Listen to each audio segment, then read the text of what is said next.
Whose tongue outvenoms all the worms of Nile? William Shakespeare. Welcome to this week's episode of Warfare, Advancement, and Revisionism. My name is Preston Floyd, and as always, I'm your host. I'd like to thank everyone for joining me this week.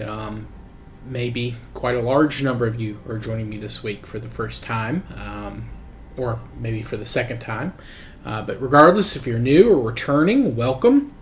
This month, May, has been extremely busy for the show. This is already only 2 episodes in, 19 days, become my most downloaded month ever, by a decent amount. And it's only going to get better from here, I'm assuming, unless no one downloads for the next 14 days, which is, 12 days. Which is, I guess, always a possibility, but I doubt it. So thanks, everyone, for helping the show continue to grow. To that end, I do want to try to do a better job of reminding people of an episode's time period. Just so if they are joining for the first time, they know that, hey, I've talked about some stuff that's happening in the past prior to this, and just know that this is not necessarily a whole view of what I have said in the past, and that you may be missing some context. So that's part of the reason you should go back and listen to old episodes. But this week we are going to be talking about people living in the region around Lake Chad, the Central Sahara, and the central and eastern portions of the Sahel, and the river valleys and rivers that come together to form the Nile. And this is all taking place between 6,000 to about 4,000 BC, BCE, whichever you would like to use. And we'll probably be here for 2 to 3 episodes, and then we'll move east, kind of into the Horn of Africa region before we move to northern Africa. Now, unlike Western Africa, there's a little bit better archaeological record. This is partly due to the environment being slightly less tropical, and also probably due to an earlier switch in lifestyles that we'll get into. Now, there's also the linguistic approach that is a little bit more complicated than what we dealt with in Western Africa. I believe I mentioned back in either last season or season 2, and I may not have even brought it up at all. I think I did. But Joseph Greenberg, who is, again, one of the more prominent linguists of the last half of the 20th century, he had made some very large kind of in-depth studies and hypotheses, I guess, about a number of languages and language families. And he developed a number of classifications from these. Now, while some criticism exists for some of the languages he included in his Niger-Congo classification, by and large, it is generally accepted by most linguists. The same cannot be said of his hypothetical Nilo-Saharan language family. It is much less accepted, and indeed is very widely criticized, with some referring to it as his trash bin, saying essentially that he stuck everything that didn't fit into any of the other African language families together. The reasons for this are manifold, but this criticism, saying it's his waste bin, is a little bit hyperbolic, I think. And as time has gone on, people have reflected on his reasoning, and the criticisms have been toned down. Now, people still disagree with him, but some more testing and research show that it might not have been as outlandish as a hypothesis as some of his critics initially believe and made it out to be. Though again, they still disagree.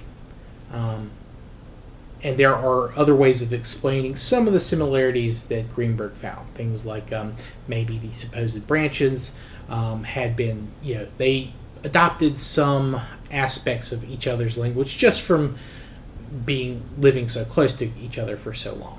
Or, it could just be a coincidence. That does happen. But research is ongoing, and other classifications are being explored and have been laid out as well. Of course, regardless of how or even if the various language of Nilo-Saharan are actually related to each other, we can still use the constituent groups to gain some understanding of where they were living and what they were doing at this point in our timeline. Before we kind of dive into that, you may occasionally see some older kind of ethnographic studies, and even some modern ones, talk about the Nilotic people. These are people living in what is now like the Sudan, the western part of Ethiopia, all along the various like Nile tributary valleys, referred to as Nilotic peoples. On average, they tend to be taller than most other people. As a group, they are kind of the opposite in some ways to the pygmy peoples of Central Africa.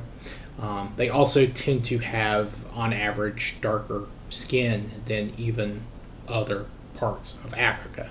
With, I think it was the Egyptian writings even referring to them in some cases as being gray-skinned.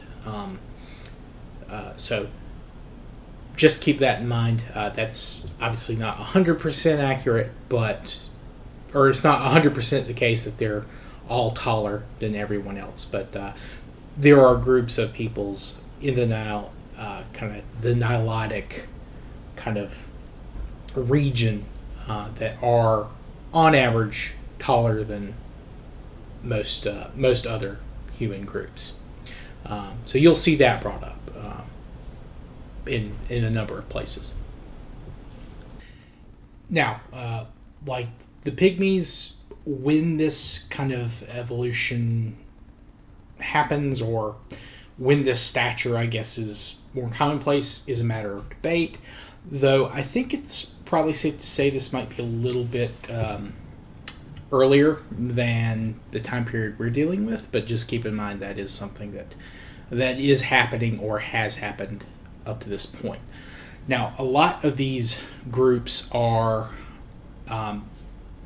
semi-nomadic pastoralists. They become very prolific herdsmen and hunters, even into the modern day Maasai in Africa. They are Nilotic peoples. They still practice lion hunting, believe it or not, and in some cases hunt them solo.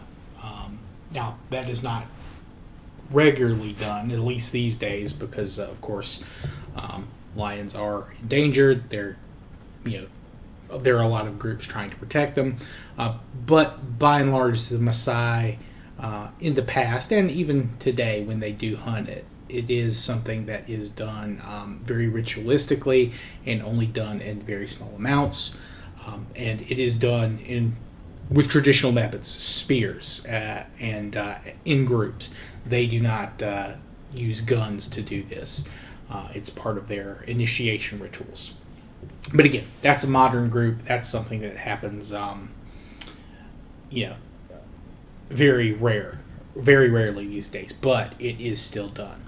In fact, you can find some very grainy footage, but you can find some footage of it being done. They use what's called an impikas, and that may be a little bit more of a Greek pronunciation on that. I do apologize. But essentially, it's a lion hunting delegation. And they will do this for a few days out of the year. And in some ways, it's kind of a secret ritual, like how it is done is a secret to these people. Like they don't give out the secrets to anyone outside their group about what they do and all the rituals involved. In fact, it was so secretive that they wouldn't even fill in younger warriors and hunters about the plans for the hunt. They would kind of keep it among the mature and more, I guess, seasoned hunters and warriors. Now, again, this is something that's going to happen in the future. The Maasai probably aren't, well, I'm willing to say they are not a firm group at this point. Their ancestors may not even be in the region where the Maasai live, which is a little bit south. They live mostly in today in what is Kenya and also in Tanzania. Excuse me. And I think today there are around 2 million Maasai, give or take.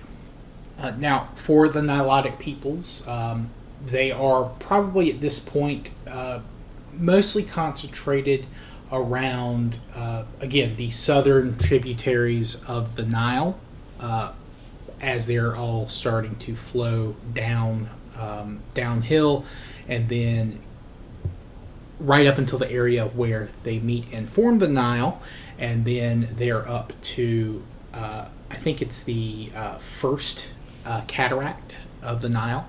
And I did go over the Nile in the past and how it is divided and how it is formed. I think that was in season 2 when I discussed that. And honestly, they were probably north of that as well, especially at this period when obviously there are no borders. And even in the historical period, once Egypt itself has formed as a state, again, there are no like firm border controls and things like that. So there was probably some overlap and migration into and out of the region by Nilotic people. And there is, of course, evidence of them interacting with the peoples living in what is now Egypt.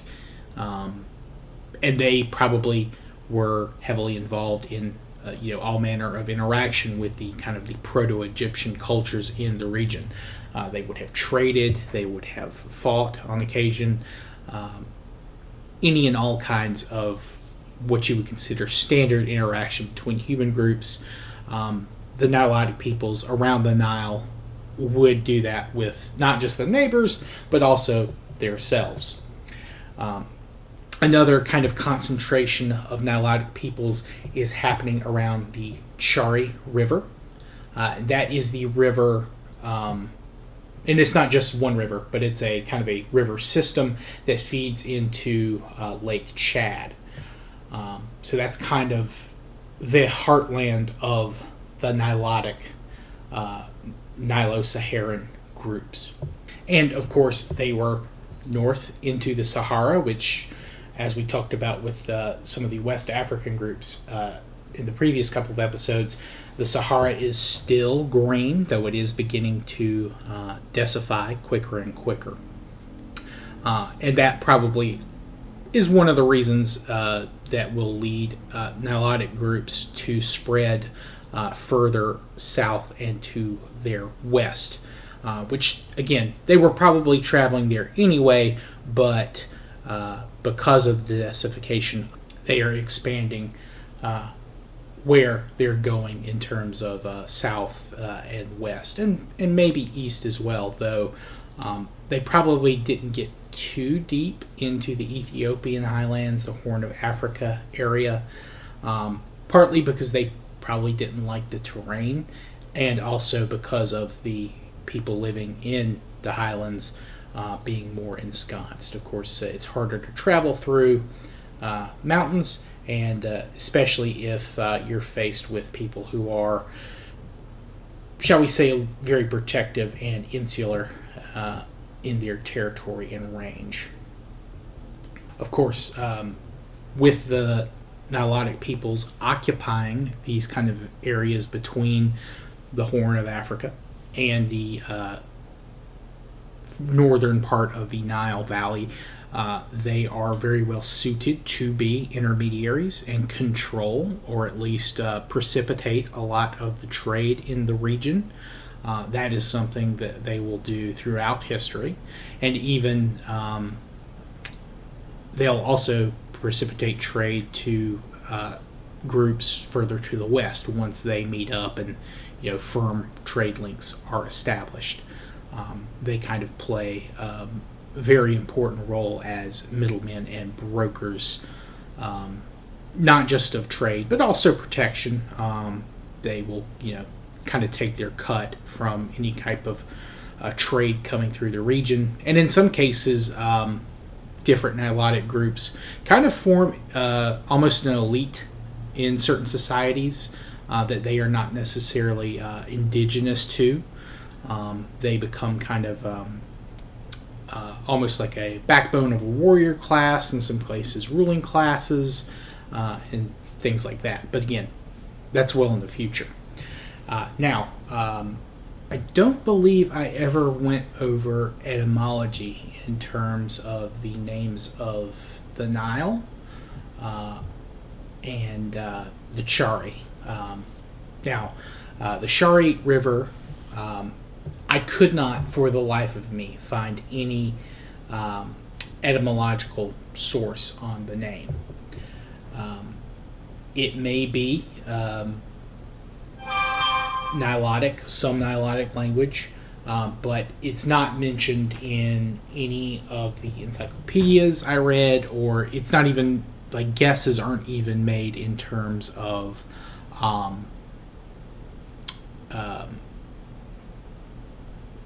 like Wikipedia, which occasionally has etymological histories, or at least popular stories of how they got their name. Now, it could be related to the Arabic Sara, which means pleasant, or I think delightful is another translation I saw. There is a town, or like I guess a capital, like little city in the part of modern Chad. Though from what I could tell, it appears the city got its name from the river. It was actually not built until, at least from what I saw, it was not built until the French arrived there. It used to be called Fort Archambault, and once they left, they renamed it to Sar, which in Arabic is Sara.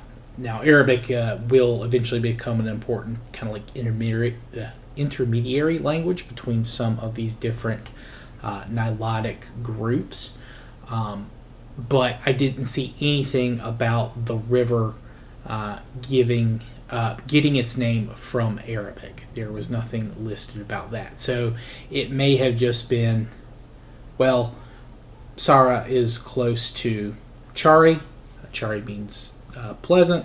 The river's pleasant. Let's call the city Sara. But in terms of the name, I don't know the origin. I could not figure that out. That may just be one of those linguistic coincidences we've talked about.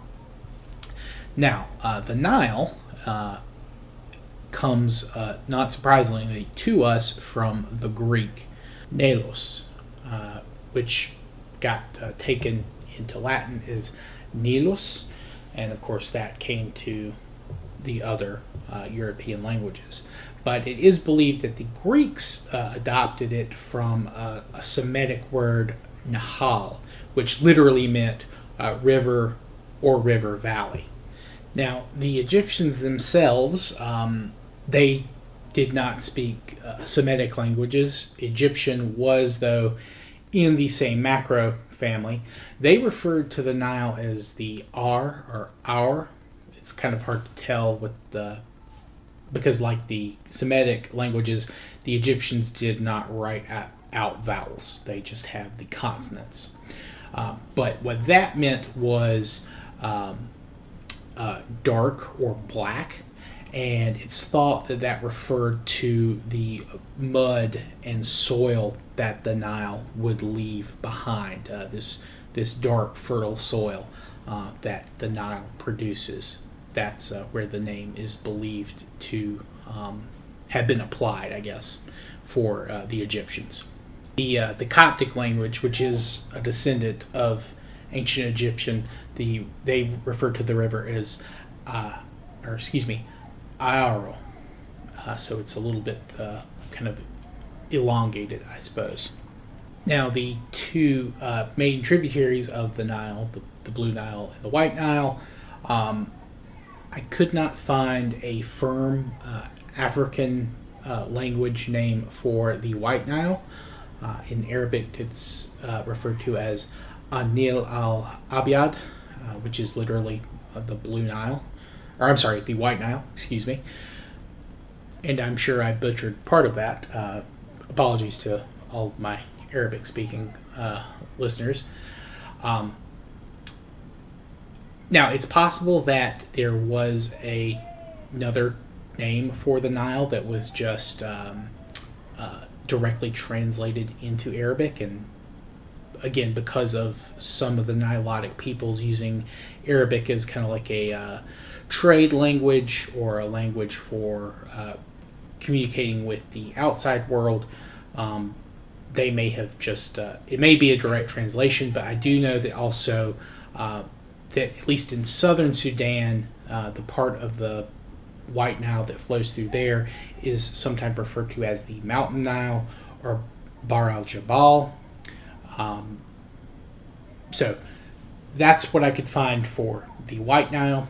The Blue Nile, though, which rises in the Ethiopian highlands, that does have some names from a language that is native to the area. In Amharic, it is referred to as Te'ekuri Abayi. And apologies for, again, the Amharic pronunciation. There is no audio that I was able to play to try to even get close to the pronunciation on that one. Another term is from the Oromo language, where it was referred to as Mormor or Abaya, which I believe translates as actually father of streams. And of course, the Arabic for it is Anil al-Azraku, and I'm sure I butchered that. And that, of course, means the Blue Nile. And none of these languages, are part of even the hypothetical Nilo-Saharan language. So just keep that in mind. I'm just going over them because it is part of the etymology of the Nile, and I have skipped that river in the past, so I wanted to make sure I covered it again before I forgot it. Now, even if the Nilo-Saharan language as a whole does not exist, we can at least say, with reasonable certainty, that at least some of the subfamilies under it are related to each other, and that they do have some types of connection. Now, if we go by this, the standard, I guess, linguistic axiom that the area that sees the most diversity in a language is generally the area that it began, and then, of course, as you get further out and you find less variation between areas, it's a newer place that language has appeared. So, I kind of guess looking at an overview of what could be Nilo-Saharan languages, the biggest areas where you see the most branches or subfamilies, or just areas with the most linguistic diversity, you see two areas that kind of take center stage. Those are in the Great Lakes / Great Rift Valley region of Eastern Africa, so what is now like southern Sudan, Ethiopia, the Congo, those areas, and I mean the far east of the Congo, the Great Lakes region of Africa, essentially. And then you see an area around kind of towards the east of Lake Chad, where there are a number of smaller rivers just south of what is now the Sahel and the Sahara going further north. So it's in those regions that we're going to focus on next week and talk about what people were doing at that time and maybe ancestors of modern groups in the area. But it's important to remember that at the early stage here, there are, there is an expansion of lifestyles. It's not just hunter-gatherers in this region at this point. There is an expansion of herding from animals coming from Asia, coming down the Nile Valley, goats, possibly cattle, sheep, things like that. And then in Ethiopian highlands, you have people developing their own crops native to the area, which we've talked about in our special on agriculture. And of course, crops are coming down through the Nile as well. Now, not all of the Nilo-Saharan people are, as I said, they're not all hunter-gatherers anymore. They're not even all pastoralists. There are some groups that are probably becoming agriculturalists. And there are going to be Nilotic peoples who do practice agriculture primarily. And even those that do, though, still practice a certain level of herding and hunting and gathering. But it's no longer their primary lifestyle. And we'll dive into, again, specifics on that next week. But for now, I think this is kind of a good point to stop. That'll give me time to kind of dive in. I think there might be... We'll see how much I get to research. But I will say that they are in the Neolithic period at this part of our episode firmly. They still may be developing new tools to help them with their agriculture. But they are firmly in the Neolithic and have been for a little while now. They are early adapters of like the microlithic blades in Africa. And they may have done it independently. They may have gotten it from groups further to the north, migrating into the northern Nile Valley. It's hard to say. Also, possibility, and I mentioned this in the animal domestication, some of these groups could have been the ones domesticating the donkey on kind of the western edge of the East Ethiopian highlands. It could have been done by peoples living in the Ethiopian highlands. It's hard to say for sure. But donkeys, smaller herding animals are what they have at first. I don't know if cattle had gotten this far south for sure. I think definitely probably by the end of the season, cattle are definitely starting to come in, though I'll have to double check on how widespread they may have been. I don't know if they become like one of the big cattle culture areas until after this season begins. But cattle culture does play a big part for some of these groups as well. And that's not solely the domain of the Nilotic peoples, but they are very big proponents of the cow. And that's all stuff that we'll talk about later.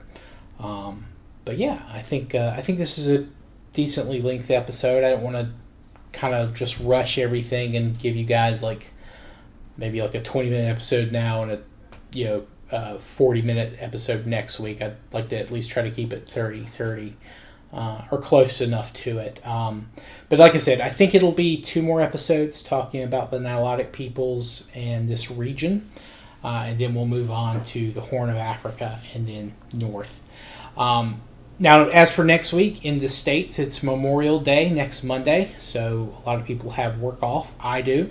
I am still going to try to have the episode out at the regular time. I will be doing some traveling, but I do plan on bringing my computer and doing the recording at the location I'm traveling to. It may be delayed a little bit. It may not be up first thing Monday. I'm going to try to have it out there, but if it's delayed by a day or two, don't panic. Just to let you guys know ahead of time. please feel free to leave any comments or send me an email. You can reach me at waradrevpod@gmail.com. You can contact me via direct message on Twitter or X. You can comment on my YouTube videos. I may not get to them immediately. I had some feedback on an episode from a couple of weeks ago that I did not get till kind of the mid part of last week. I don't always see those comments, especially if people don't have like a notification set up. But I do try to respond to them in a relatively quick period. Of course, I also live stream on YouTube most days during the week, Monday through Thursday for sure, occasionally on the weekends. I just had a very long and fun game playing as the Inca in a game, and I think I did a pretty good job of it.